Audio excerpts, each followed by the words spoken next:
सकाळी सकाळी बबडीची आंघोळ केली आणि बबडी इतक्या मस्त्या करत होती की बस कधी काय, कारण की मी तिला ना जादूसारखं बनवलं होतं. आणि खरंच सांगा ती जादूच दिसते ना, आणि लय गोड दिसत होती. म्हणून म्हटलं चला तुम्हाला पण दाखवते कशी दिसते.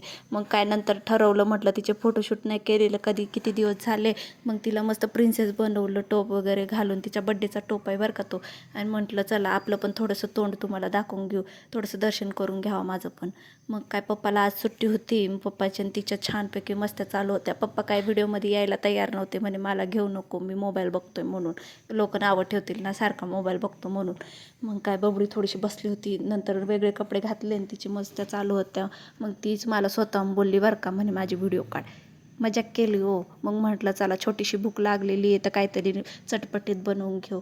मग कोबी किसायला घेतला आणि गाजर घेतला किसायला. नंतर आहे ना थोडेसे कांदे कापून घेऊ म्हटलं. कांद्याचं लय तिखट लागत होतं म्हणून मी ते कापताना तुम्हाला आहे ना दाखवलं नाही. मग काय कळालंच असेल तुम्हाला मी काय बनवते आहे. मंचुरन हो, मंचुरनच बनवते आहे.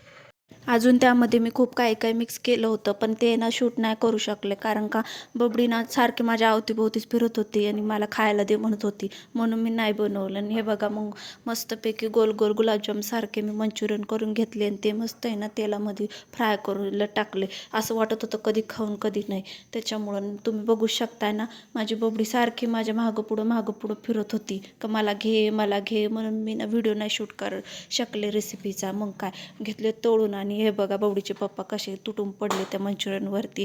मग काय मी पण तुटून पडले. मग घेतले खाऊन आणि इतके टेस्टी झाले होते ना, काय सांगू तुम्हाला, लयच भारी लागत होते. आणि बबडी